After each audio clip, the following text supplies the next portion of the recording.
Back here on the Next Panel podcast as we wind down 2022, talking about Phase 4 of the MCU, from the movies, the shows, everything else in between. Myself, Graham G.S. Matthews, as always, being joined. Phil Lindsey, I'll start with you, my man. You're on Twitter Machine Phil, DL616. Phil, what's going on, dude? I'm good. How are you? Doing good. I know we have a lot of opinions on Phase 4. I know you've talked a lot about it lately, so I'm interested to get your thoughts on Phase 4. Chris, you're back as well from the Twitter Machine. BR_Doctor on the Twitter Machine. Chris. I always start with you, Chris, and then I go to Phil. So I called you Phil by accident. Chris, what's going on, dude? Oh, not much. I'm looking forward to talking about the most divisive phase of the Marvel Cinematic Universe. Well, let's get right into it. It is very divisive. I've seen a lot of opinions. I said this last time as we wound down the Guardians Holiday Special last week.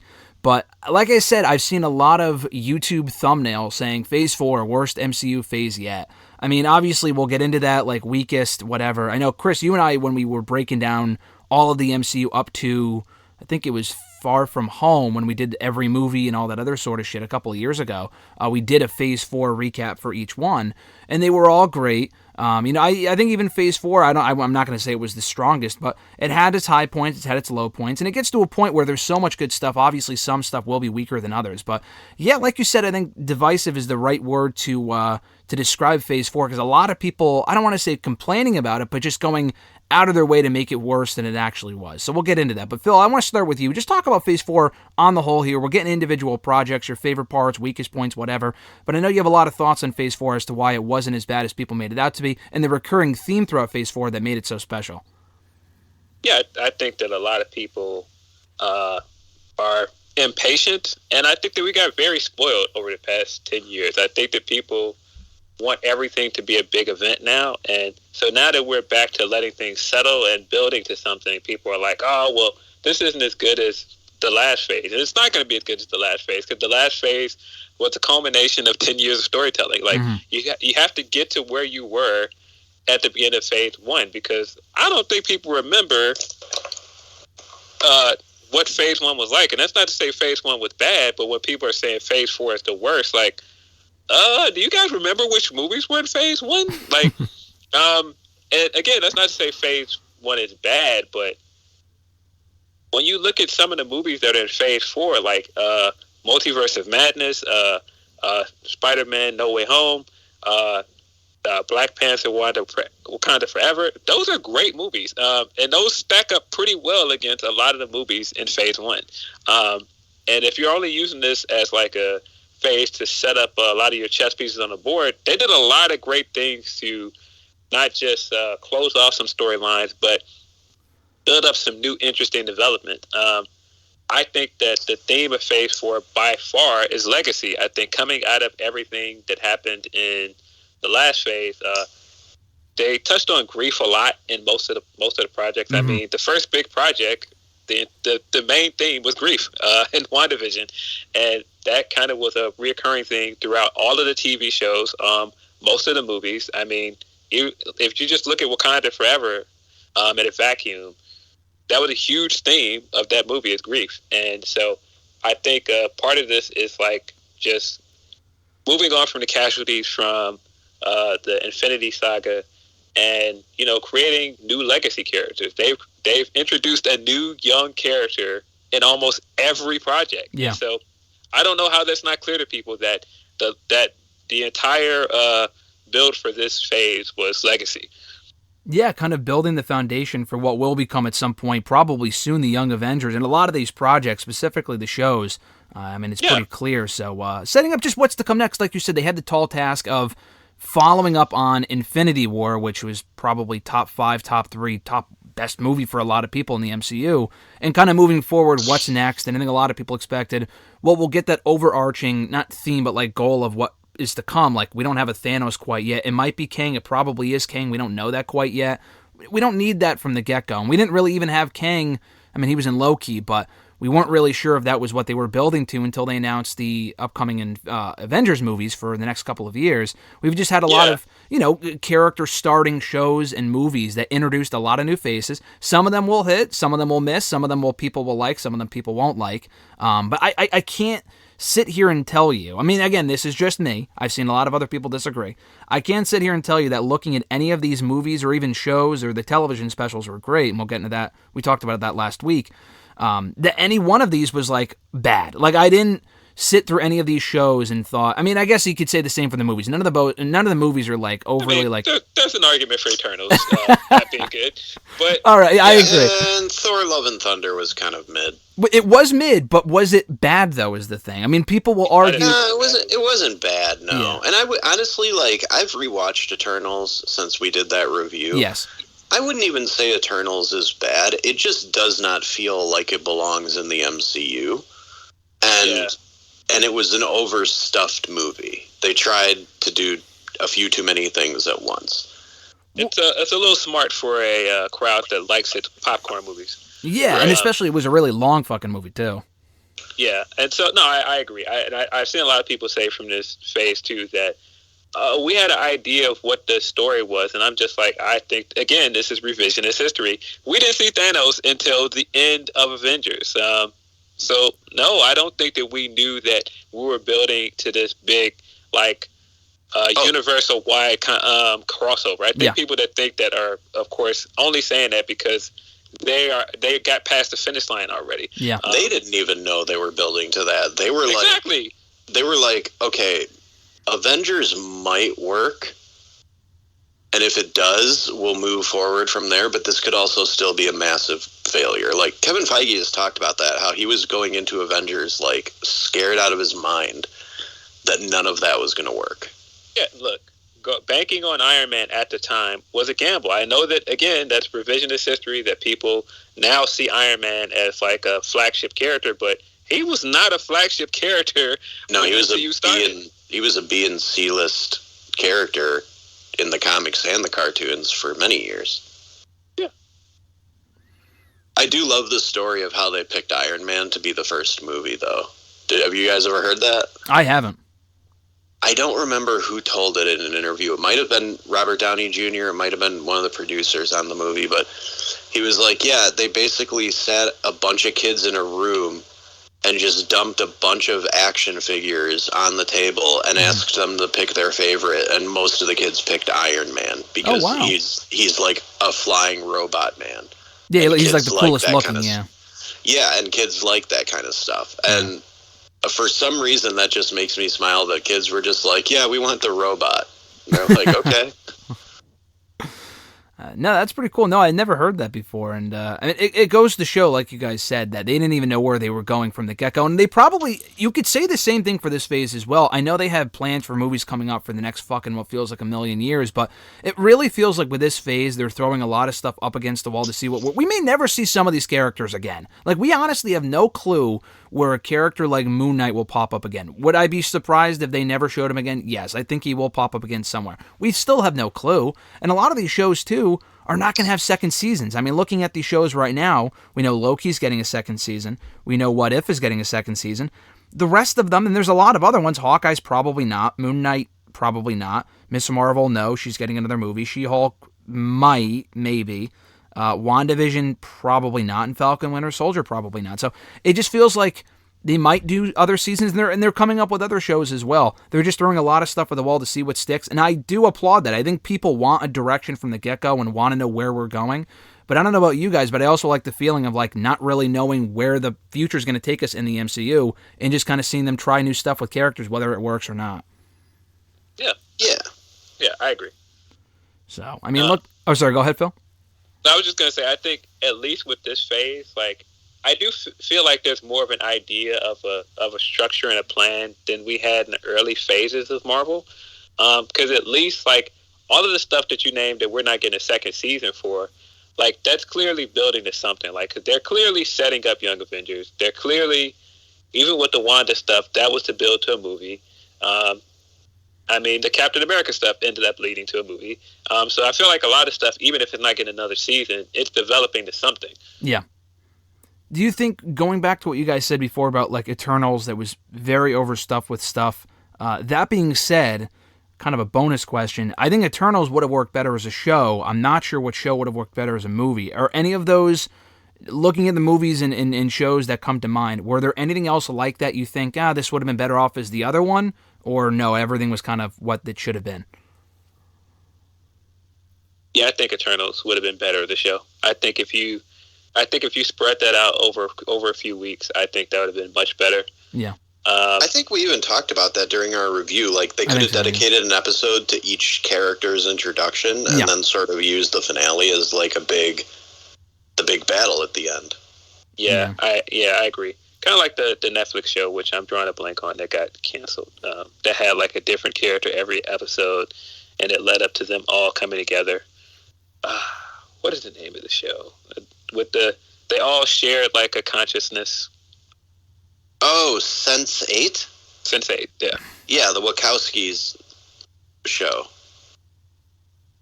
Yeah. No, I never heard of that. That's interesting. No, they should have done that format. That would have worked a lot better, I think. He's just doing. You never heard of Sense8? That was like a big hit for Netflix, I think. Was that recent or was that years ago? That was a while ago. It was before the pandemic when everything was already wrapped up, but I think they did 2 seasons and then a movie. Oh, that's interesting. I want to say it was about 5 or 6 years ago. Oh, wow. That's probably about it, yeah. At least for when the first season premiered. I don't know when it, like, completely finished, but... Yeah. Yeah, it was like a pseudo superpower kind of show with, like, a totally different kind of concept than what the average superhero thing is, and it was, from what I understand, like...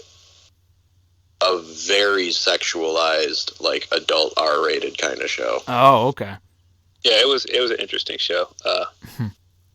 Yeah. So, but yeah, I thought about that right away because they used that kind of same concept of having a different character be the focus of one episode, and then coming back to them and bringing them all together at the end of the season.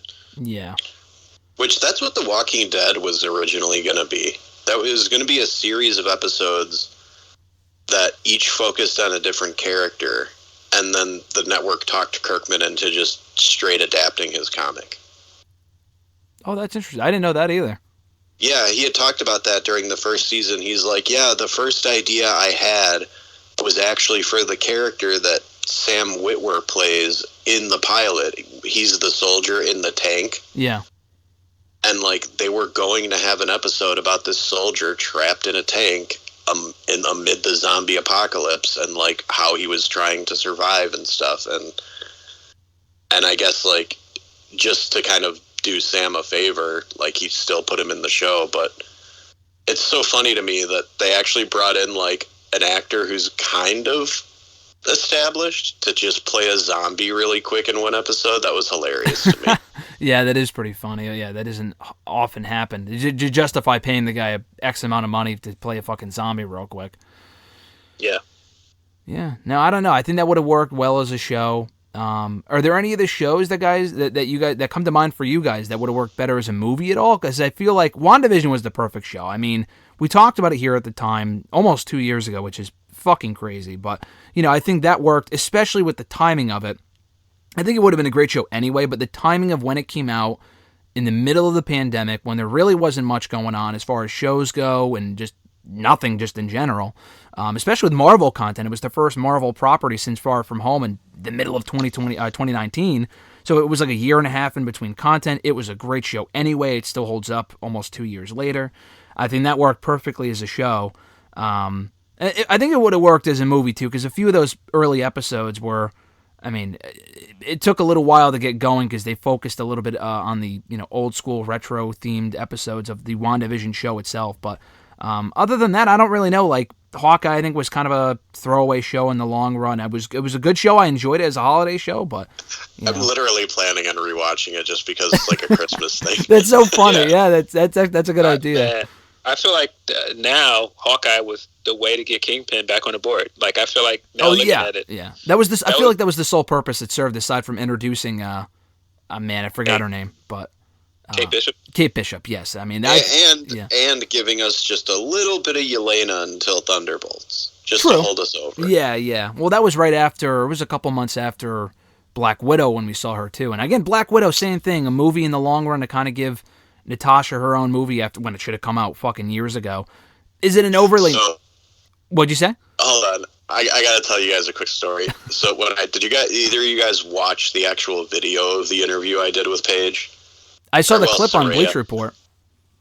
Okay, so towards the end, when I had her do the movie review, she just like talked about a couple different movies, and one of them was The Fight with My Family, and I was like, "Oh, are you just like a big fan of Florence Pugh now?" She's like, "Oh yeah, I see everything she's in," and then she brought up Hawkeye. Oh, wow. And she's like, "Did you see the Hawkeye show? She was so good in it." I'm like, "Oh, yeah, are you a fan?" She's like, "Well, I only watched the episodes she was in." I was like, "You what?" There was 6 episodes, Paige. How can you not watch the rest of the show? I know. But I just thought that was really funny. But then after that, she was like, "You know what one I really loved? Moon Knight." I was like, "You know what? That does seem right up your alley." It does. That's funny that she only watched the 2 episodes of Hawkeye, but it's not like she's not... I mean, not to say she's a Marvel fan, but she didn't bother to watch the other fucking 4 episodes of... Or 3... She was in like 3 episodes of Hawkeye. You can't watch the beginning ones, but you watch all of Moon Knight? That's funny. I don't know. Yeah, that did crack me up a little bit, though. It's hilarious. But yeah, no, I think it's the same thing with like Hawkeye and Black Widow. It's just essentially to set up legacy characters. Like, I feel like that was most of this entire phase. Because we're getting this female version of Taskmaster back in Thunderbolts, I believe, too, right? Hasn't that been confirmed? Yeah, I think so, yeah. I think so. Hopefully without that dumb suit. Yeah, that was a miss for me. I didn't mind Black Widow. I know some people didn't like it. Oh, I liked the movie. I just thought the suit for Taskmaster was weird. Yeah. Yeah. I don't know. I think even the movies that people dislike in this phase, they didn't bother me as much as it seemed to bother other people. But I think everybody's expectations are so high. But again, I mean, this could be partially biased, but man, we got a Sam Raimi Doctor Strange movie, and I've wanted that for so long. Yeah. So I'm not complaining. We got 3 Spider-Men on screen together. As a Spider-Man fan, like, this is everything I've never thought we would get. And we got an actual good Black Panther sequel as well. Like, I don't know. I think we've eaten pretty well. Like, even if you look at the shows. Not to mention, Shang-Chi totally redeemed Ben Kingsley's character for a lot of people. I didn't mind. I never had a problem with Ben Kingsley in Iron Man 3. I actually like that reveal. I think it's hilarious. But seeing him again in Shang-Chi and the way they used him was so perfect. Yeah, and Shang-Chi's another one. Shang-Chi was a big hit. I don't know, man. Without even going to China. Yeah, I don't know. I think people focus on like the 2 or 3 movies they really didn't like, but I think there were a lot of positives from this phase, more than the negatives. Sure, but we've also reached the point where when it comes to pop culture, everything is either the best thing ever or the worst thing ever when it comes to the online discourse. Yeah. There is no average, oh, hey, that was okay, let's move on to the next thing anymore. No, it's either the greatest or the worst. I mean, I think that's kind of the theme for a lot of the fan feedback to the movies alone. I mean, No Way Home was, I mean, it definitely is, not exaggerated, but hyperbole to say that Spider-Man was one of the best movies they've done, No Way Home. But it was. I thought that was one of the top, not just of this phase, but one of the best top 3 movies they've ever done in the MCU. But even Doctor Strange was a good movie. That was a great movie. Black Panther, like you said, Phil, was awesome. We talked about it a couple weeks ago. On the other end of the coin, Shang-Chi was great too, as you guys mentioned. But it's weird because we had Black Widow, Eternals, and Thor Love and Thunder in the same phase. Thor Love and Thunder, I would say people called that outright bad. Maybe by MCU standards, I guess. But I would still probably put that in the middle. I would think if you look back in the entire... It's not even the worst Thor movie. No, in my opinion, yeah, I completely agree as well. I feel like you would put that more in the middle of the MCU as opposed to towards the bottom, but that would require a whole other ranking, so I'm not sure. But, I mean, Eternals I would put at the bottom of the entire ranking. It was better than I remember it being a little bit, but I was still bored out of my fucking mind watching it. And Black Widow, I'm not really sure. It just wasn't overly necessary. Yeah. Thor Love and Thunder is one of those movies that it has a lot of individual little things that I like, but as a whole, it's just kind of okay. Yeah, no, I agree. Like all the stuff with Stormbreaker being jealous of Mjolnir was cracking me up the whole time. I thought Jane Foster was used well, and I thought Natalie Portman did a good job, but so much of the humor just didn't land for me because it felt like they were basically just writing the movie as, let's do what we did in Ragnarok again, but do more of it. Yes, yeah, they got a little too cute with the comedy in that one. Yeah, I agree. Yeah. I really enjoyed Jane Foster in the movie, and I kind of wish that they would have spread the Jane Foster stuff out over more than one movie. But I thought what we I don't think Natalie Portman was coming back for more than one, though. Yeah, I could see that. I could see this being, get your spots in. We don't know if we'll get another match. Exactly. Yeah, I'm not sure if we'll see her again. I mean, it's possible because we had that post-credit scene where they showed Valhalla, and she was there with the other guy whose name escapes me. Who was she there with? Heimdall? Yes. Yeah, he was there as well with her. So I don't know if we see them. I don't know. I was going to say, why would you show them if you're not going to have them in there again in some capacity? But, I mean, that could just be her send-off. So, I don't know. But it was cool they brought her back after she didn't exactly have a proper conclusion, and they never really showed her again after the second movie. So I like that.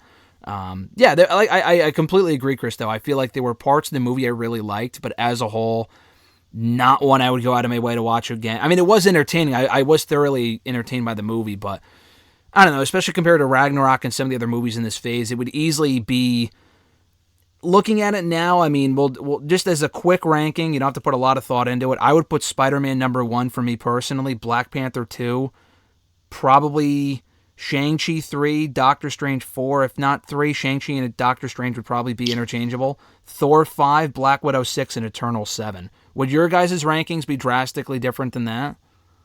No, it's pretty similar. I think that Spider-Man is number 1 for me as well. And I think Black Panther is number 2.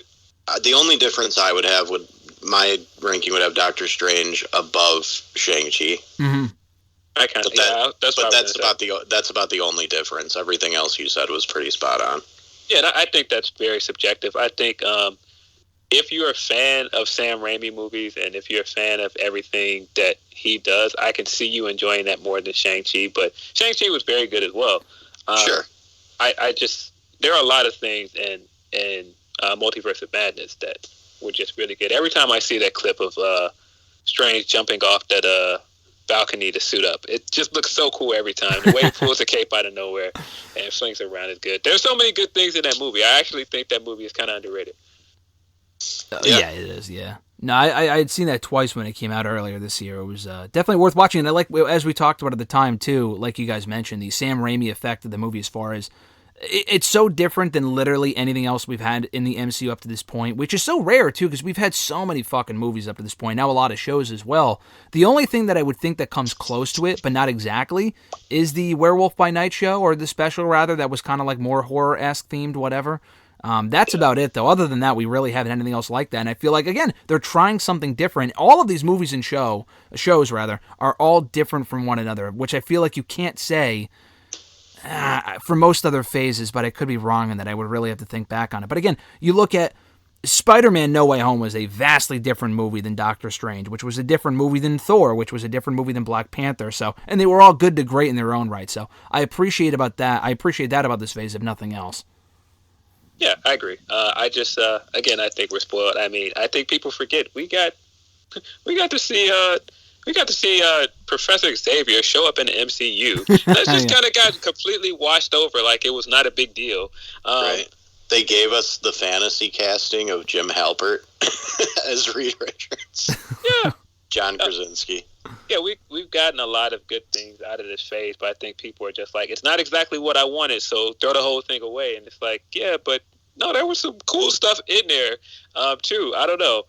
I mean, even if you look at it this way, I think for a lot of people, coming out of Age of Ultron, people were like, well, Wanda's not an interesting character. This phase completely redeemed her. Well, not redeemed her as a good guy, because... Yeah, opposite, actually, yeah. But I think it redeemed her a lot as a character, because you see a lot of people that are Wanda fans now, and that wasn't a thing 3 years ago. No, not at all.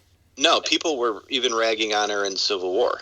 Exactly. So I think that WandaVision went a long way to get people to invest in Wanda.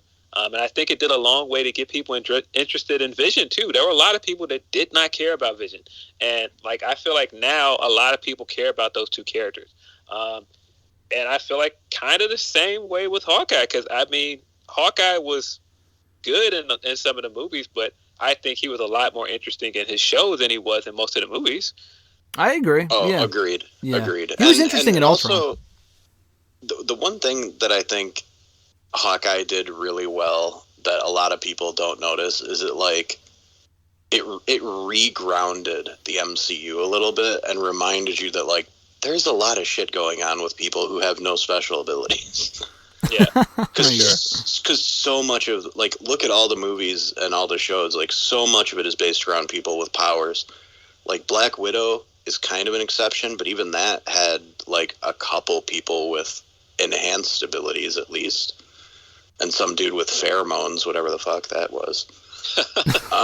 But, like, WandaVision is legitimately, like, still my favorite MCU show. None of the other shows have surpassed it for me yet. Easily. I mean, I think a lot of people would say that. We'll get into the shows now. Do you feel like, as far as the shows go, do you feel like it peaked early with WandaVision? Again, the circumstances surrounding the show from when it came out and all the buzz surrounding it, we really haven't had that since. I saw a lot of the same reactions, because not only when we would talk about it, but I would have to stay off of Twitter when all the episodes of Falcon Winter Soldier came out, and Loki as well. Loki also had that feeling as well. The other shows didn't exactly have that. I saw almost no one talking about She-Hulk on the daily, at least my own timeline. So I'm only speaking for myself there. But like the first three shows definitely had that, specifically WandaVision and Loki.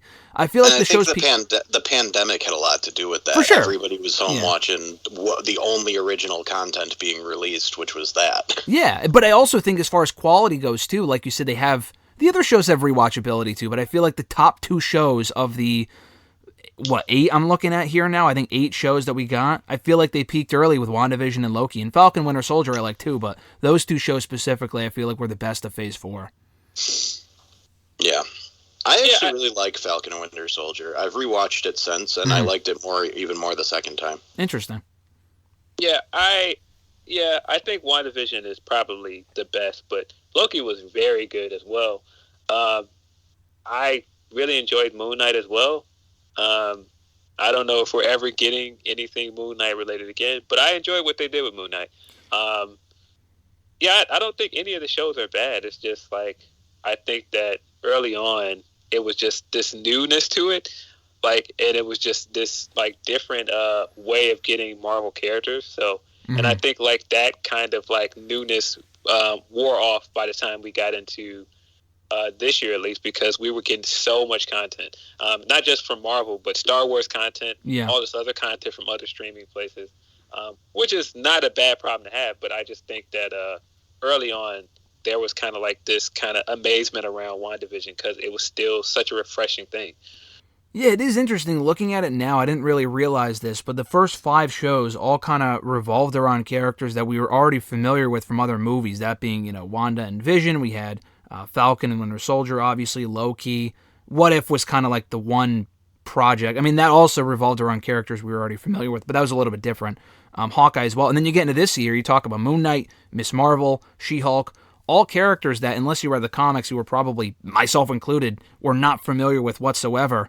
And again, I thought all 3 shows were good, but do you guys like the fact or appreciate the fact or thought it was a smart strategy for them to start out with characters like WandaVision? Because I don't know if that would have been the first show that they released in the order of, like, when the pandemic hit, it fucked up all their plans as far as when stuff was hitting. It was supposed to be Falcon and Winter Soldier first, right? That's what I thought. Okay. Yeah. So I honestly think they made the right choice in retrospect to put WandaVision first, because I feel like that was just, I don't know, not just because I thought it was a better show in the circumstance surrounding the pandemic, but I don't know, I just thought that the vibe of the show is probably better off as the kickoff to the entire phase, and especially, like you said earlier, Phil, the grief theme really hit hard in that show, more than any other show that we had in Phase 4, so it makes sense in retrospect. Yeah. Yeah, I agree. I think the starting with WandaVision was probably good in the long run because it got us to trust Disney Plus as a platform.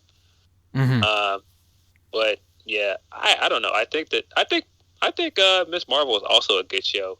I just think that if you weren't as familiar with the character, I could see you not being as excited about it.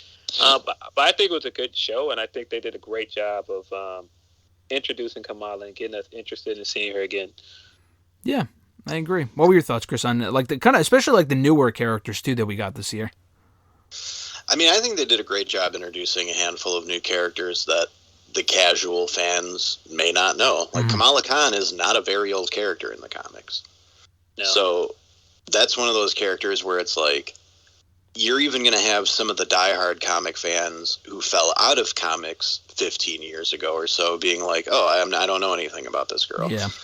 So they did a great job establishing her. I did not mind the power change at all because I understand, like, even if the reason had nothing to do with Reed Richards, having her and Reed in the same place at the same time, it would be like, it'd just be weird. But I actually thought that She-Hulk surprised me, like, how much I enjoyed it. Because it was just so different from anything else that we had seen, like, and the way the finale ended, like, completely subverted expectations. But Tim Roth just coming in and stealing the show. Yeah, as Blonsky, I'm so glad they like, brought him back. Yeah, as this hippie version of Blonsky, who's like apparently sleeping with 6 or 7 women and his pen pals, running this weird retreat. That was great. Yeah. But yeah, I think the TV shows have all been good to great. I don't think there's been a bad one. I actually think What If might be in my top 3. Oh wow, interesting. Okay. I loved What If. I'm looking forward to season 2 quite a bit. Just because it was such a different way to tell stories in the MCU, like bringing it into animation finally. Because Marvel for years had tons of cartoons out there, and bringing that into the actual MCU now, even if none of those versions of the characters ever make it to live action, it's still just kind of cool that there is a little bit of interconnectivity with a different form of media. Yeah, no, I think that's cool. It is interesting that you mentioned that. We really haven't seen any animated stuff from the MCU at all since they started back in back in 08. As far as stuff that counts and matters, I know they had that MODOK show though. Isn't that on Hulu? That doesn't matter at all, does it? Yeah, that was a separate thing where Hulu was. The plan was to do what Netflix did with Daredevil, Luke Cage, Jessica Jones, and Iron Fist. They were going to do 4 animated shows, and then they were all going to lead to like a team-up show. Yeah. And then they ditched those plans completely and decided to make only 2 of the shows, at least so far, which were Hitmonkey and MODOK. And there's such completely different types of animation that you really couldn't combine them. Like, Hitmonkey was a traditional animated cartoon, and MODOK is like, it's not claymation, but it's basically stop motion. Yeah. Interesting. So, but I don't know if either of you guys actually watched Hitmonkey, but it's worth watching. Is that one worth watching, but the MODOK one isn't? I didn't care for MODOK personally, just not my cup of tea, but Hitmonkey was great. Okay. I genuinely enjoyed it. Yeah, there were a lot of shows like that weren't MCU related. I know this isn't MCU relevant, but there were a lot of shows like that. There was another one, Chris, that I think you recommended a while ago. It wasn't MCU, but I want to say it was on Amazon, maybe? I don't remember what it was called. Oh, Invincible? Invincible, yes. I heard a lot of people talking about that, too. Fantastic show. Invincible is very good. Okay. Yeah, I mean, I know I haven't read the books. I know everybody who's read the books that I know fucking loves them. So I probably will at some point buy the little compendium that they've released of all of them. But, man, that show, just like, the way that it portrays brutality is so unique because it's like a very typical animation style. But then the fights are just so visceral and brutal. Like, even in cartoon form, you can't help but kind of, like, feel the impact of the hits. It's great. That's on Amazon, right? Yeah, that's on Prime. Okay, cool. Yeah, no, there was a lot of shit this year. I mean, some of it kind of gets lost in the shuffle as far as what to check out and what not to watch. But especially with the MCU shit, there's just so much of it. If there was someone that had not seen any of the movies, say people fell off after Infinity War, and they hadn't seen any of the movies or any of the shows. Phil, I'll start with you. What would you recommend them to check out? Like, what are the most must-watch shows from Phase 4 and movies as well? I would say shows is probably WandaVision and Loki. Yeah. For movies, I would say No Way Home, because I don't feel like you have to even be an MCU fan to enjoy No Way Home. I agree. Yeah. I feel like it's such a celebration of Spider-Man movies in general. And if you've seen any of the Spider-Man movies, I think you'll enjoy it. and I would say Wakanda Forever. I think Wakanda Forever is really one of the best movies they've released in general, not even just in this phase. I think it's one of the best movies that Marvel's produced. I agree. Both were fantastic. I would share those same answers. What about you, Chris? I mean, yeah, No Way Home, Multiverse of Madness, and Wakanda Forever would be the three movies I would say are, like, required viewing. And then for the shows, it's all, like, I really think any of the shows would be great for anybody, but, like, WandaVision is kind of required viewing in order to understand Multiverse of Madness, I guess. Yeah. Even because I actually make some people mad. Well, I actually knew a few people who went and saw Doctor Strange having not seen WandaVision, and I'm like, well, and they were confused, and I'm like, what did you expect? Yeah, you have to watch the show. But, like, WandaVision, and then I actually would recommend people watch Hawkeye. I think most non-MCU fans would really enjoy Hawkeye because of how grounded it is, because of the fact that it has, like, Vincent D'Onofrio, fantastic actor. And also, like, you know, if you're not going to watch the Black Widow movie, at least get a little bit of Yelena. Yeah, that's true. Like, Yelena, that one scene with her and Kate in the apartment is one of my favorite scenes from Phase 4 because Yelena is just cracking me up the whole time. Yeah, no, she was great in that scene. Where she's, like, trying to be her friend, but she's, like, intimidating her at the same time. Oh, my God, she did it so well, too. Yeah. And Kate thought she was trying to be friendly. She wasn't really, like, catching on to the fact that she was about to, like, fucking kill her if she had to, so.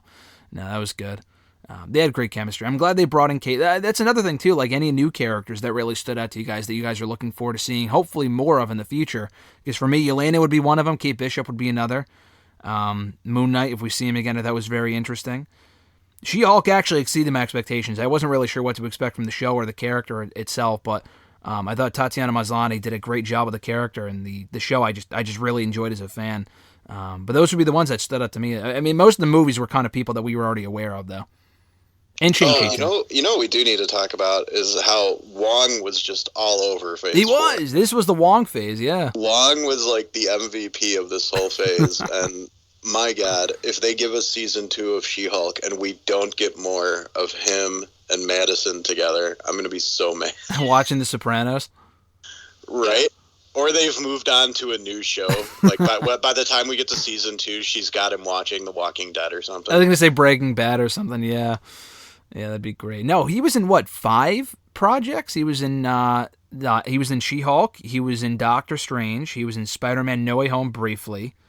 Shang-Chi. Multiverse of Madness, of course. Yeah, that's 4. He was in What If, technically. Yeah, What If, so that's 5 right there. Yeah. Was that it? Or was he in something else? No, I think that would have been it. Yeah, no, that's 5 shows right there. 5 shows / movies. That's crazy. It is. Good for him, though, man. Make that money. Like, Benedict Wong rules. That guy should be in everything. No, it's interesting. Now, he's going to be one to look out for going forward. They have a lot of stuff already announced. We've already talked about Phase 5 before, but the television specials, too. We mentioned this last week when we talked about the holiday special, but I know you mentioned this, Chris, before we went live here, but I hope they do more of these. We mentioned that last week, but I hope they do more of them. I thought the Werewolf by Night one was cool. Again, as someone who knows nothing about those characters involved in that special, I thoroughly enjoyed it. And the Guardians one, I love the Guardians and I love Christmas, so I thoroughly enjoyed that as well. So I hope they do more of those, and they hopefully they worked and they got enough people watching them. The Guardians one, I think, probably did. I'm not sure about Werewolf by Night and how successful that was, because I didn't see a lot of people talking about it as soon as it came out. Maybe it just got buried underneath everything else. I don't know, but I hope they do more of them regardless in the new year. They didn't do a lot of marketing behind it. Like, no, they didn't. I wasn't seeing ads before every YouTube video like I normally would for a Marvel thing. It felt like almost an experiment for them. And everybody who I did find talking about it, like on Twitter, was saying good things. Mm-hmm. So, like, I wouldn't be shocked if we got... I don't know if we'll necessarily get what's her name? Oh, the main girl. Something Bloodstone, right? Yeah. I don't know if we'll necessarily get her back because her character would have aged into a very old woman by the modern day. But Man-Thing, we'll probably see him somewhere. For sure. Just the way they portray that character, I'd be surprised if we didn't see him again in something. I don't know what, but I would assume we'll see him in something again. There was a reference to him in Agents of S.H.I.E.L.D. It was like in episode 1 or 2. Yeah, when they don't acknowledge that show. Oh, I know. Actually, I heard somebody talking about how, like, the perfect opportunity to explain away why Agents of S.H.I.E.L.D. isn't canon is Loki season 2. Yeah, I can see that. I do think they should bring some of those characters back, 100%. especially Quake. Like, I think Quake should be in something soon. But yeah, I don't know if you guys know this, but friend of the show, Rafael Garcia, yep, his brother was in he was in Werewolf by Night. What the fuck? No, I didn't know that. That's cool. His brother was in the show. Who was he? I don't remember, but yeah, his brother was in the show because I saw him tweeting about it. He must have been someone awesome. notable, right? Because it's not like they had a lot of background, like, you know, they weren't in, like, the street or something, and they had extras and stuff, so he must have been someone notable, right? And like, if he was on screen. Yeah, I can't remember which character he played. But that's pretty cool. But yeah, I thought that was a cool small note because there's a guy that, you know, we all have met before in person, and it's a great guy. He came up with the name for the show too, actually. He did. It was his idea. He did. So yeah, I don't know. I think when I think of like this phase and just how I feel like Star Wars reached the point where they had gotten far enough from the original trilogy, and they started making all this content about stuff that was around the trilogies, and they started redeeming a lot of these smaller things that we didn't get a lot of screen time from in the original trilogy. And I feel like that's happening now with Marvel. Like I explained with Wanda, that I feel like they've redeemed Wanda in a lot of ways. And I feel like the same with Mantis. I feel like Mantis in that Christmas special was the best we've ever seen Mantis. Definitely, yeah. For sure. Yeah. No, I'm glad. That's the thing too. Like you said earlier with Wanda, like I feel like this phase for a lot of people made characters more interesting than we've seen them before, and that you can kind of get that more with the shows. I mean, that was only a 45-minute special, but you know, like Wanda, Mantis, Hawkeye, you guys mentioned as well. All of them, I came away more interested in, you know, what they have going on going forward than I was previously. So I think that was one of the successes of this phase as well. Going forward, I mean, we've already talked about Phase 5, like I said earlier. We already did a whole other podcast on that. But as far as what we know already, I know we've already seen trailers for Ant-Man coming out in February. We got Guardians coming out in May. Avengers, I think not next year, but 2025, 2026, whatever. The next couple phases are going to go by quick as well. This only went from 2021 to 2022. This one went by fast, but Phase 5, I mean, has some stuff in it, but I mean, probably just as much, if not more. It says here on Wiki it's going to go from 2023 to 2024. Phase 6 is going to go from 2024 to 2026. So we'll see how much stuff they stuff in there. But yeah, they haven't really announced what the next show is going to be. I don't think we talked about that last week. I don't know what the next show is. I know Ant-Man's out in February. I haven't even seen a trailer for anything yet, so I'm not exactly sure. But as far as what's coming up, what piques your guys' interest? Chris, I'll start with you as far as what you're looking forward to the most in the foreseeable future of the MCU. Well, for one, I'm looking forward to Loki season 2 because I think that's going to kind of even get crazier than the first season. Yeah, I agree. Yeah. I'm also looking forward to Deadpool 3 because Owen Wilson will be in that as his character from Loki, which means they're definitely using the TVA to bring Deadpool and maybe a couple other characters from the Fox universe over. I doubt Hugh Jackman's coming over. Yeah, no, not full time. Yeah. Just a couple characters. Just, you know, Wolverine. Did you guys see that? Like, I could see them keeping, like, Colossus, that version of Colossus. Yeah. Or, like, Negasonic Teenage Warhead. People really liked her character, so maybe they would bring her in for a laugh. But yeah, I think it's going to be fun to see Deadpool finally show up. And, God, if we don't get something with him in Spider-Man, it's going to be such a missed opportunity. Yeah, that's got to happen at some point.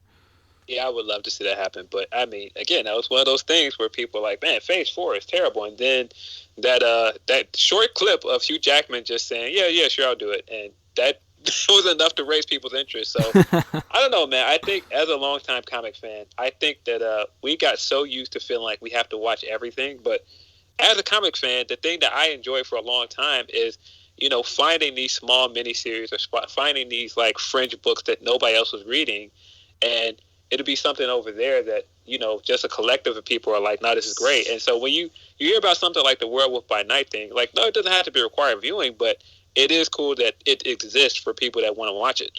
Yeah, I agree. Yeah, definitely. There's a lot of. I think they're all worth watching. Is it required viewing? Like you said, no, definitely not. You're not really missing much if you don't watch it. But I think it's enjoyable. I think you'll find things that you like about each of these projects, and you might find yourself a fan of one of these characters that you weren't previously even aware of. But now that you mention it, Chris, I completely forgot about that. Not only the Deadpool movie coming out, I'm looking forward to that. Loki season 2, obviously Guardians 3. Those all look great. But Daredevil, the show itself, I mean, that promises, I think, currently to be the longest MCU show to date, probably across 2 seasons, but they're really putting a lot of stock in Daredevil between what we saw from him, and that was another takeaway from Phase 4 as well, we forgot to mention that, his mini debut in No Way Home, and then he had more of an extended role in She-Hulk, and he was great, and that we're going to get a show in the next couple of years, maybe even... Did you ever watch Daredevil? Listen, I was thinking about that before I called you guys. This man made it through the whole fucking pandemic and never watched Daredevil. I made it a literal year. I think we first talked about it right before he was in No Way Home, which came out a year ago this week. So, all right, here you got to do this. If you can get through the first 3 episodes of Daredevil, and you don't want to keep watching, fine. All right. But if you get to that final fight scene in episode 3 and you're not hooked, then I don't know what to tell you. Okay, I will make Daredevil is still, in my opinion, the best Marvel TV show. That's what I've heard from you guys. I agree. I think it's really well acted, and it's a very mature show too. Like, it's not great choreography. It's such a good show. And Vincent D'Onofrio as Kingpin, he just absolutely kills it. Yeah, should have been nominated for every freaking award, man. Yeah, and I don't think there is a world where you could recast that role. Charlie Cox is just so good. I'm so glad he's back. So yeah, for sure, that is one of my things coming out of this phase I'm looking forward to the most, is Daredevil being back. I wanted the rumor of an Affleck Daredevil cameo in No Way Home to be true so bad, because I hate that Daredevil movie, but it would have made me laugh so hard if we even got just a shot of Affleck with the weird glasses and the cane, just for a second. Yeah, the whole scene where Peter is on that rooftop crying about Aunt May, and it just breaks into Evanescence, and he just hops off the top of that cross and comes down to to tell him everything will be okay. Oh my God. Graham, have you ever seen that Daredevil movie? No, I have not. Where does that exist? Oh God. No, please watch the Marvel TV show, Fred. Go watch it. You know what, though? Actually, watching the movie first might make him appreciate the show more. No, please don't. No. Hey, listen, we watched Howard the Duck a couple years ago, Chris, so I mean, I can stand anything at this point. Howard the Duck is at least so bad it's good. Yeah, that's true, yeah. That's not the case with this movie is just straight up bad. Okay. It's very bad. It's not as bad as the Elektra movie, but it's pretty bad. I mean, is anything as bad as that Elektra movie? Like, Elektra and Catwoman are pretty much tied for, like, the worst. Yeah, that was the other thing where I saw people saying this phase has given us some of the worst comic book movies. I'm like, how long have you guys been watching comic book movies? Because there are definitely, I could name 10 worst comic book movies than anything in this phase. Hell, I can name at least 2 Batman movies and 2 Superman movies that are worse than anything we saw in this phase. I don't know. Even if you restrict me to just Marvel movies, I could come up with 10 that are worse. Than what we got in Phase 4? Yes. Yeah. Easily. Yeah. Which, by the way, and I wasn't a hater of the original Fantastic Four movie, but I am very much looking forward to a good Fantastic Four movie. I hope that they do this well. I want them to knock this out the park. Because I'm just kind of tired of hearing people say that it's an impossible franchise to make into a movie. We've seen other things get made into a movie that felt impossible. I don't know if people remember, but Watchmen was one of those things that people thought would never, ever happen. And so I think that if you're looking at Watchmen or something like Guardians becoming a successful franchise, I think Fantastic Four is definitely doable. Very much so. And I think the one thing that Michael B. Jordan Fantastic Four movie did that I actually thought was kind of cool was the way they had Reed using his powers. Yeah. Like, he was changing the shape of his face to stay undetected. The way he was, like, whipping dudes into trees when they were trying to, like, first take him in. Like, they actually made him into kind of a formidable guy. And so if they portray his powers that way in the newer movies and then add on to that, I think it'll be much better than the way they did it in the Jessica Alba movies where he's like dancing on the dance floor and stretching out his arms and shit. Did you guys see the report that they're actually going to be in the new Deadpool movie reportedly? Jessica Alba and the other guy? That's funny. Really? For a cameo, I'm sure. They'll probably, what the rumor is that they'll probably go through all the other Fox, property movies and shit and kill them all for something like that. Oh my God, if that's how we get Chris Evans back, I'm going to laugh. That would be fucking funny, yeah. Fucking hard. That would be great.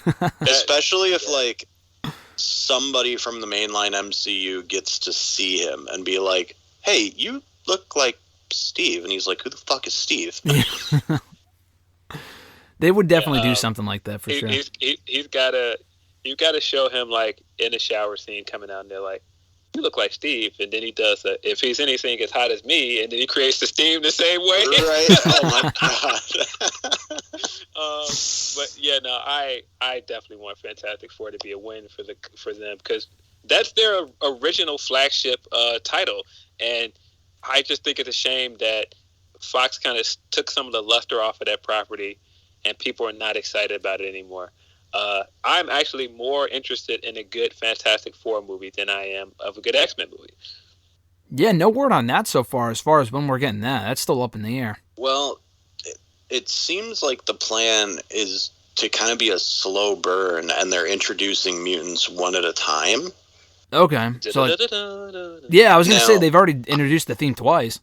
What I'm very interested in seeing is whether they go with the route of, like, are we going to see a younger Xavier maybe just starting the X-Men again like we did in First Class? Or are they going to act like he's just been using Cerebro to wipe everybody's memories of mutants around the world for years, and that's why we just don't know they exist yet? Like, either option is on the table at this point. Yeah, I could see the second one being more likely just because we already had Professor Xavier himself in Multiverse of Madness, so just kind of start over would be weird, I think. But, I mean, you could do something like that, I guess, if it's a different actor. Yeah, I think they're going to recast him. Oh, no, they definitely will. Yeah. I don't think Patrick Stewart wants to come back for more of that. Frankly, I'm shocked he's even doing more of this Picard show. How fucking old is that guy? I don't know, but just retire with your pit bulls in England already, man. I mean, hey, as long as he wants to work and give us things, I think that he was great in the little bit that we got of him in Multiverse of Madness. Yes. But, yeah, I think they're definitely going to recast the character. I am very much of the opinion that I want a good Cyclops because people are so into, oh, man, Wolverine's the coolest member, so he's got to be good. We've seen enough Wolverine. I don't think we've had a great representation of Cyclops yet. Mm-hmm. I thought that they cast the perfect guy to play him in those original X-Men movies, but James Marsden. Yeah, James Marsden's great. No, he was great casting, but they didn't really give him enough to do. Like, not at all. And I feel like that has been missing from that franchise. And I hope that we get the original 5 X-Men in a good way this time around, and not just like as set dressing for Wolverine to do cool things. And then the original X-Men cartoon, Cyclops was a badass. Like, yes. It's not as if he was only ever good in the comics. They know they can do him well in other mediums. I don't know why they chose to make him a bitch in that. Unpopular opinion. This might be along the lines of my Iron Man opinion. Cyclops has always been better than Wolverine to me. I mean, he's a more clear-cut character. Like, Wolverine is one of those, like, he borders on anti-hero sometimes. And I think nowadays it's too easy to make an anti-hero likable. It's harder to make a character like Cyclops or Superman who's a little on the straight-laced side, but mostly just, like, very moral. Like, making a character like that interesting is a little more difficult nowadays for some reason. Yeah, I want Marvel to do what they did with Cap and make Cyclops an interesting character. Because coming into the MCU, there were a lot of people that were like, I don't know about Cyclops. And Cyclops quietly had the best trilogy. So, I mean, not Cyclops, but Captain America quietly had the best trilogy. So I would like to see them do something like that with Cyclops. Yeah, absolutely. And frankly, I wouldn't mind if they just had Marsden return. Like, dude still looks exactly the same as he did 20 years ago. Like, I mean, have you seen him in the Sonic movies? He doesn't really look like he's aged. I mean, if they're doing younger X-Men, though, I don't know if you want to go with Marsden. But he could also be the veteran of the group who is training up all the new guys, you know? Yeah, if I'm guessing, I think they're going to do like a first class type of thing. That would make sense. If you do that, then I think you got to go younger. And the young guy that they cast as Cyclops in the last few X-Men movies that were not good, I thought he was good casting. It's just those movies were also awful. I don't know. I've never actually seen him in anything where I thought he was good. Like Ready Player One, like you could have literally put any other actor in that role and it would have been the same movie. Yeah. I thought that he fit the role well. I just think that, again, he was too short. That was actually a big problem too. Like, you can't cast a dude who's like 5'7" to be Cyclops. Maybe. I don't know. Well, they got a couple of years to figure it out, right? They haven't announced anyone for the cast because it doesn't come out till 2024, right? They haven't announced an X-Men movie yet. I'm sorry. I'm thinking of Fantastic Four. I mean, they showed a logo with no date, and it just said the Mutants. Correct. Yeah. And there's no. That could be Phase 6 for all we know. I don't know. I think it's one thing that we haven't talked about on any episode is that they turned Armor Wars from a TV show into a movie. Yeah, I was thinking about that a minute ago. We haven't talked about that, but they did. Yeah, they turned that into a movie, which is interesting. I'm not really attached to it one way or the other, so I can't say if that's a good idea or not. But I mean, it sounds like it got pushed back, right? Because it was probably going to be out soon. Because they announced that a while ago, and it doesn't look like it's on the slate for any time in the foreseeable future. Yeah. I don't know. I would assume it's him and Riri in some capacity. Yeah. Before her Ironheart thing. Oh, that's coming out too soon. Yeah, I forgot about that. Yeah. That's the other thing that's interesting to me as a fan, that a lot of stuff they're introducing in this phase are characters that are rare. They're not even 10 years old. Like, Kamala's barely 10 years old, if that. And Riri Williams was not a character. Even like, because I saw that one guy tweet, like, why didn't they just use Riri as the character that Tony was mentoring in Iron Man 3? And it's because she didn't exist. Right. So, yeah, a lot of these newer characters that they're using were not a thing. And it's interesting to see so much of, like, recent comic lore become movies this fast. Hell, even Miles isn't that old. Like, he's a little older than that, but, like, even he hasn't been around that long, and people are already calling for him to be brought into live action. Yeah. Yeah, it's interesting. Is that the case more so with the shows? Because wasn't that Hawkeye comic relatively new too? That wasn't like decades old, was it, that they adapted the show from? Yeah, that's a fairly new run. Yeah. But the character of Hawkeye is obviously of course, for a long time. Yeah, just the show itself, yeah. When was Kate Bishop introduced? I don't even know. Was she like Young in Avengers? 80s? Young Avengers came out. I think that was around 2005. Oh, interesting. Oh, damn. Something like that. But I mean, even some of the stuff that they've used for Avengers, like the new Avengers stuff they've used, that stuff is fairly recent too. That's around like early 2000s. But yeah, I think Young Avengers was about 2005. Off the top of my head, I could be wrong. It's just funny that one of the newest characters, Riri, was introduced in the same movie as one of the oldest characters with Namor. Yeah. You get a nice mix. You kind of attract people of all audiences, I guess, that read the comics, right? We should also mention Angela Bassett is the first person to be nominated for a Golden Globe for a Marvel movie. Oh, I didn't see that. That's awesome. Well. That's really cool. Give her Oscar. She did a great job in that movie. I don't know how this woman doesn't have an Oscar yet. And that's ridiculous. She should definitely have an Oscar by now. Especially when you just look at, like, the strength of her filmography. Like, yeah, it's crazy. Like, did we really need to give Meryl Streep all those Oscars all those years, guys? Come on. Switch it up a little bit. That is one of the greatest dress down scenes I have ever seen in a movie. Ramonda just completely and utterly dressing down Okoye. And I felt so bad for her in the moment, but she did kind of have some great points. Oh, but also the scene where she's like basically telling the UN that they can fuck off. Like, that was great. So that was good. really good, yeah. Yeah, when she brings in their own soldiers, and she was like, "Don't try this shit on me again." That was awesome. You know what's funny about that movie? It wasn't even that long ago that we were having discourse about female-led superheroes and superhero movies that were led by a black cast member, let alone a predominantly black cast. And I really didn't hear any of that when this movie came out. Yeah, People were just talking good, about, like, how are they going to move past Chadwick and what are they going to do? That was, like, the main conversation that I saw. Yeah, which I think is, like, a good step in the right direction, because now people aren't saying, like, oh, this movie is whatever because it involved Shuri and Okoye and Nakia and blah, blah, blah. It's like, it was a great movie regardless of what you think about female superheroes. Yeah, no, I saw plenty of complaints about, the Ms. Marvel show and the She-Hulk show specifically going into it because it were, female-led superhero shows and whatever. But no, with Black Panther, I didn't really see anything, which is good. So it's a nice step in the right direction. I definitely saw some of that with people that wanted T'Challa to be recast. Oh, wow. But it wasn't as loud. I feel like as like stuff like the Captain Marvel stuff. Like I feel like Captain Marvel got it the worst. Yeah, well, that was the first one. That was also because the movie just wasn't good. Yeah, that too. It was a mixture of both. Yeah, but I feel like people wanted to hate that movie coming out the gate. Like there were a lot of people.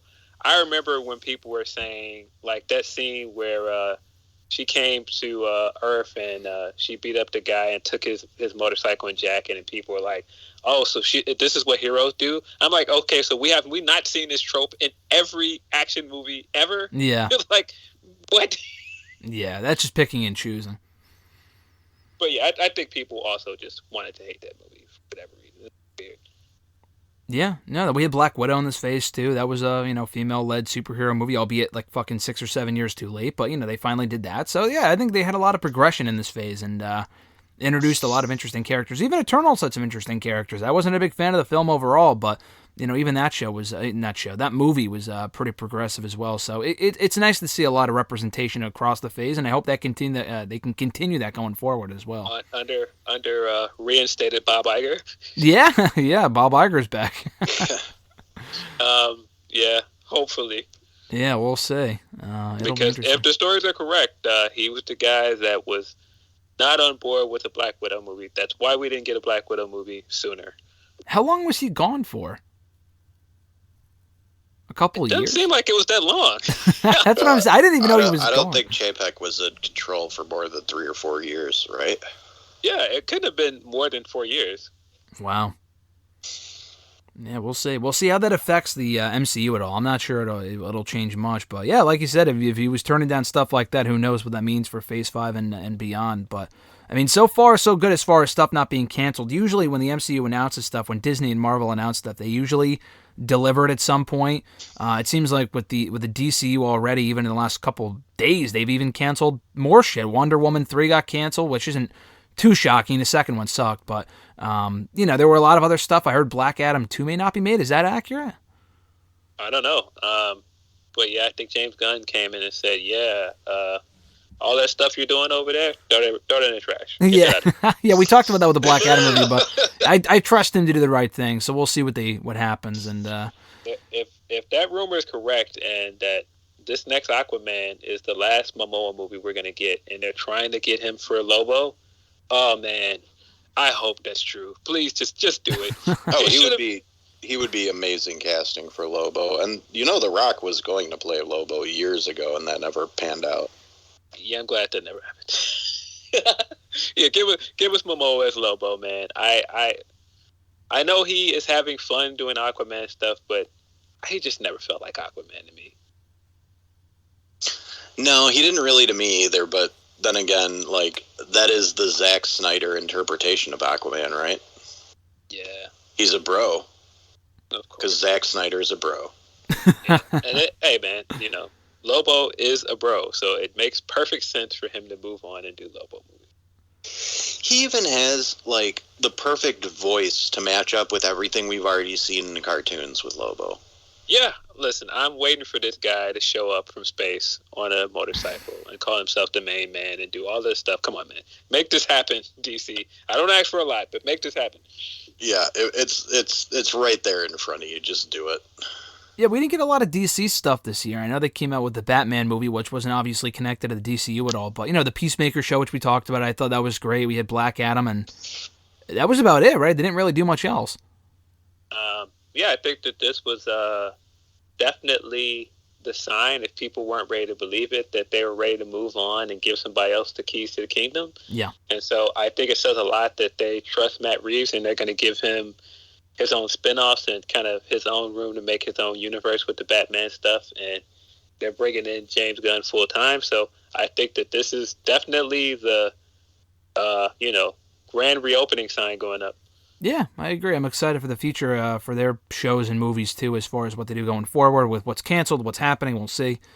Disney and Marvel have got a lot of shit coming up, so I'm just curious what they got planned for Star Wars, because they didn't really, again, they had 3 shows this year. They had Book of Boba Fett, Obi-Wan Kenobi, and Andor just wrapped up, but I know there was that talk of a live-action movie. I don't know where that is right now. They got Bad Batch coming out in a couple months. That's an animated show, but I'm curious to see what they do in the new year as well. I think it's a good idea to wait around and decide specifically flat out what you want to do with the trilogy. Yeah. I think the lesson to learn from the sequel trilogy is to come in with an idea of what you want to do for 3 movies. Don't come in with a loose idea and then bring in a director for 3 different movies. Like, I think you've got to have a cohesive vision for this trilogy. I agree. Yeah, they got to figure what the fuck they want to do first before they can rush in anything. So I agree. But am I wrong, or did they cancel the Rogue Squadron movie Patty Jenkins was doing? I don't know, but it sounds like that Lando show is still happening because. Oh, that's good. Yeah, Donald Glover just talked about it in an interview, so it sounds like that's still happening. Oh, good. Wow. I saw that the writers for Solo were like trying to talk about a sequel, and it's like, guys, I don't know. Nah, it's not happening at this point. But yeah. I didn't hate Solo. I thought Solo was decent. I didn't hate Solo. It didn't feel like a Star Wars movie to me. It was all right. It didn't really capture my interest or excitement, but it was fine. It was funny because they set up a sequel with the Darth Maul thing, and it's not going to go anywhere because they don't have they're not making another movie. I know he's in Rebels and shit in Clone Wars, but I was going to say they've done everything they need to do with Darth Maul. I don't even know was that just an Easter egg? Like, all right, that's a cool cameo because the movie you didn't really have much else. I mean, it was just kind of random. Yeah, I think the Kira stuff was interesting at least, and I wanted to see where that went. But other than that, like this was really just Donald Glover stealing the show. Yes, yeah, no, he was great. And if the only thing they do coming out of that is his spin-off show, that's fine with me. I'm just surprised it didn't happen sooner because the movie came out it's going to be 5 years from when the movie came out in May, I think, which is fucking crazy. But hey, better late than never, though. Hopefully, that was a busy man.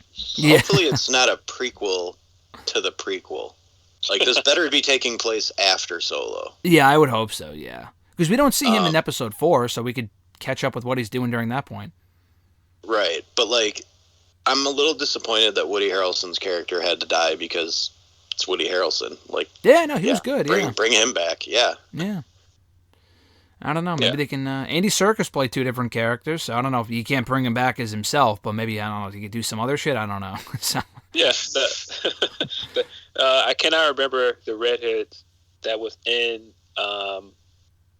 Captain America and the Winter Soldier, Falcon and the Winter Soldier, and she played basically the same character. And so, yeah, listen, anything's possible. So they can always. She's about to be in something else too. That girl. Yeah. I didn't think Solo was bad. I thought it was fine. But yeah, I hopefully we're getting more Lando in some way. It sounds like the show is happening, so that's maybe good. that's Yeah. a good sign. Yeah, and I'm looking forward to that. Hopefully they announce it soon. Hopefully they can announce more of the Marvel show soon. Because like I said, they don't have an announced date for anything coming up aside from the movies. So I'm kind of curious. They've announced projects as far as like, all right, we're getting this show, like the the Agatha show and shit like that, and Loki. Actually, I'm sorry, they did announce Loki season 2 for the summer. They did say that for a fact is happening. Yeah. I mean, I think they've wrapped Ironheart, so I just don't know when it comes out though. But I think they've already filmed it. It might be. I would assume that's probably later next year. It's just like, I don't know. It seems like for the last 6, 7, 8 months they've had a show every fucking month. But then again, we had like a 3 or 4 month break in between Hawkeye and Moon Knight, so maybe we get a bit of a break. And I don't know. She-Hulk wrapped up in October, so I'm not sure how much of that gap there will be. Maybe they'll just wait until Loki. They'll probably just wait till Loki and then do Ironheart soon after. So that's fine, because I feel like doing 4 or 5 shows in a year might be too much. They did the right amount this year. She's in that Willow show. That's what it is. Oh, and that's out right now on Disney. The girl who played Carly, she's in the Willow show that just started up. Oh, interesting. Okay. Yeah. That's a remake of a movie, right? I haven't seen the original. Well, it's a continuation of the movie. Oh, okay. Warwick Davis is still playing the same character, just much older. I don't think it's the same little girl who played the baby in the original movie as an adult, but it's about her too. I don't know if they've actually acknowledged what happened to Val Kilmer's character, because I haven't gotten around to watching the Willow show yet. Yeah, it just started. I think it just premiered the other day. I'm watching I'm probably just gonna binge it when it's done. I'm not super interested in it. Like, I like the original movie enough, but I was never like a massive fan of it. Yeah, well, you're watching Hawkeye right now, so you can watch it after that. Yeah, I haven't started Hawkeye yet, but I'm going to. Well, as it gets closer to Christmas, I'm watching I just started the other day the Santa Claus show, because I like the fucking Tim Allen movies. So Disney Plus has got they have a lot of variety of shit. But listen, if I'm watching that before, not Deadpool, but Jesus Christ, what's it called? Daredevil, yeah. If I'm watching that before Daredevil, there's a problem. So I will watch the first 3 episodes. I'll report back to you guys soon. I feel like I say that every time. So I got to hold myself accountable this time. And the next time we record, maybe we'll just talk about Daredevil next time, so we'll see. Hopefully, yeah. Like, trust me, just get through the first 3, and if you're not hooked, then it's fine. Yeah. I trust you guys' opinion, so I'm sure I will be. But it's still... No, it's not on Netflix. It's on Disney Plus now, right? Even more reason to watch it. Exactly. If I'm already on Disney Plus anyway, I might as well watch it. So, all right, sounds good, guys. This was great. Recapping Phase 4. I don't know what we'll talk about next. I'm not really sure, because like I said, there's really nothing out soon. So I'm sure we'll talk again for Ant-Man. But until then, guys, take care, and I'll catch you on the next one. Thanks.